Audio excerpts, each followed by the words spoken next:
1980s and has been expressed by thinkers. It has deep roots in ancient spiritual traditions and cosmologies, which Aldous Huxley described as the perennial philosophy. When the so-called Enlightenment of the 18th century elevated analytical, scientific reasoned dominance in the West, this perennial wisdom, the recognition of humanity's intimate connection to the evolving cosmos, was relegated to a dissident movement labeled Romanticism. Holistic education thus has its roots in the Romantic educational theories of Jean-Jacques Rousseau, Pestalozzi, and Froebel. Rousseau, Pestalozzi, and Froebel, along with other holistic educators of 19th and 20th centuries such as transcendentalists William Ellery, Channing, Ralph Waldo Emerson, Henry David Thoreau, Bronson Alcott, and Francis Parker, as well as Montessori and Rudolf Steiner, all emphasized the spiritual nature of the human being. Rousseau, although more humanistic than holistic in his approach to education, did provide some underpinnings for holistic education. Rousseau viewed the child as essentially good and believed that the soul of the child should be allowed to unfold according to its own natural pattern. This view of the child as good is a basic assumption of holistic education, which rejects the fundamentalist view that children are born in original sin. Pestalozzi, a Swiss educator influenced by Rousseau, put his ideas into practice. He believed that the classroom should be a place for meaningful activity, and he encouraged teachers to use their intuition. In the past century, two of the most important holistic educators have been Rudolf Steiner and Maria Montessori. Steiner was the founder of the Waldorf school movement, which began shortly after World War I, and has grown since its inception. Steiner distinctly referred to the soul life of children and how it could be nurtured in a school setting. Maria Montessori, the founder of the Montessori school movement, also believed in the importance of nurturing the spiritual development of children. She believed that mental, physical, and spiritual qualities of the human being are supported by a divine life source. With regard to the spiritual aspect, it was her belief that within each person there is a spiritual embryo that is developing according to a divine plan, and the most urgent duty of a teacher to a child was to eliminate as many obstacles to this development as possible. Montessori believed that if children were provided with a nurturing environment, home would direct the natural unfolding of the child's personality and powers so that he or she would become an independent adult. Montessori firmly believed that making children learn things was not as important as keeping intelligence alive. The key, then, is to develop a learning environment in which the child's intelligence can naturally unfold. Perennial philosophy has guided the works of John Miller, Parker Palmer, amongst other contemporary holistic educators. The perennial philosophy usually acknowledges multiple dimensions of reality. In his classic The Perennial Philosophy, Huxley gives a definition. The perennial philosophy is primarily concerned with the one, divine reality substantial to the manifold world of things, and lives, and minds. The main been incorporated themes of perennial philosophy that have by holistic education are divine reality, oneness, wholeness, and multiple dimensions of reality. Indigenous or Aboriginal or Native worldviews from all over the world are filled with reverence for nature, the earth, the universe, and the spirit. They emphasize the organic interconnectedness of all beings. The indigenous worldviews are multidimensional in character. According to Black Elk's account, Wakantanka stands for the infinite as well as the finite dimensions.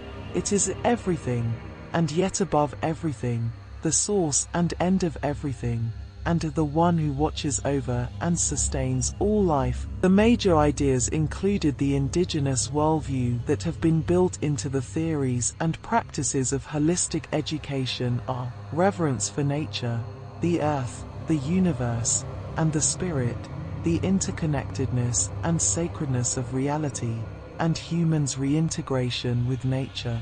The concept of a life has a central importance for many holistic educators. Ron Miller introduced the term a life-centered to describe the spiritually rooted, holistic education. The philosophy of life, or life philosophy, assumes that there exists a fundamental life force, or a universal life process. The life in this sense is both a transcendental and immanent principle of the cosmic world. This orientation of holistic education conceives education as an integral part of the greater life process. That is, education is a manifestation of life, and at the same time a vehicle in the service of reconnecting human life with the fundamental life. This life force generates and organizes all beings in the cosmos. Our lives have a purpose, a direction, a meaning, and a goal that transcends our personal egos and particular physical and cultural conditioning. It recognizes that we are connected, at deep and profound levels, to the continuing evolution of life and the universe. The ecological perspective is so integral in contemporary holistic education that the term holistic is often interchangeably used with ecological. A large part of holistic education can be seen as ecological holistic education. The holistic philosophy would seem to forward an ecologically sensitive view of the educational process. The ecological worldview is often addressed in holistic education through ecological literacy, where topics such as environmental issues, dialogues with nature, the interdependence of reality, and sustainability are explored. Edward Clarke, David Orr, and Ramon Nova have been some of the most active contemporary holistic educators in this area. Systems theory is a theoretical attempt to explore the cosmic world. Similarly to the ecological worldview, systems theory also recognizes the interdependence of all things, but its exploration of the subject is based on systemic explanations of the dynamic structure of the universe, or the cosmic world. This systemic worldview is present in the holistic theory of Ron Miller, a theory based on multiple levels of wholeness. In the integrated curriculum of Edward Clarke, a systemic curriculum built on system thinking. And in the work of few other scholars, most notably Thomas Berry and Atsuhiko Yoshida, in the field of holistic education. Thomas Berry provided one of the most magnificent visions of education that has ever emerged. Education, in his view, is not a human enterprise, but rather an ongoing process of the universe itself. Yoshida appeared in the discussion of Japanese life philosophy, tried to develop his model of holistic education through his extensive studies in postmodern, non-mechanistic, non-reductionistic, systemic sciences, including Jancha's theory of the self-organizing universe. The most relevant work of Noddings to holistic education has been her ideas on caring relations. Noddings has proposed a caring-centered education that calls for the cultivation of relations of care in school, which includes caring for the self, for the inner circle, for distant others, for animals, plants, and the earth, for the human-made world, and for the world of ideas. Similar to Noddings, but focusing more on the egalitarian aspects of relationships, Isla designed a model of education, which she called a partnership education.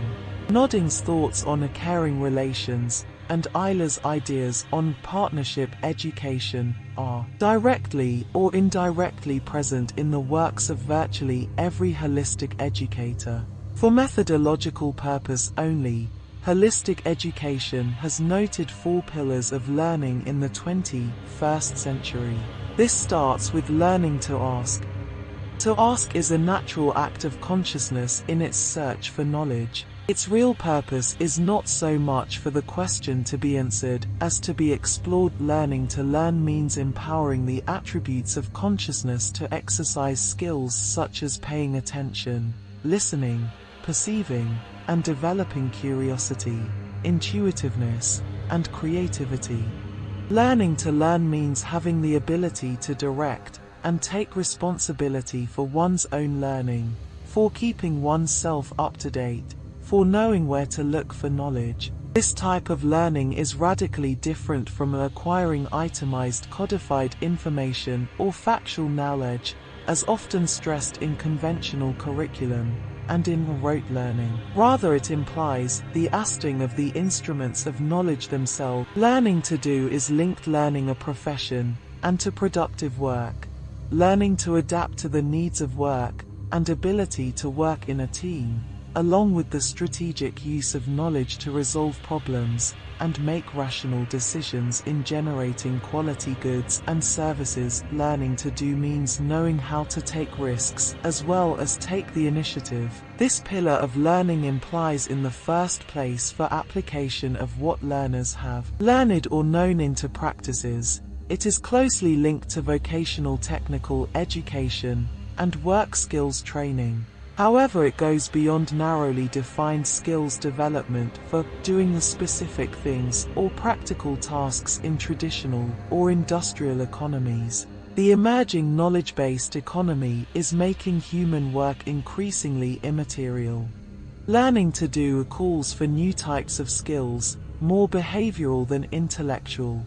The material and the technology are becoming secondary to human qualities and interpersonal relationship. This pillar implies an education taking two complementary paths. On one level, discovery of others, and on another, experience of shared purposes throughout life.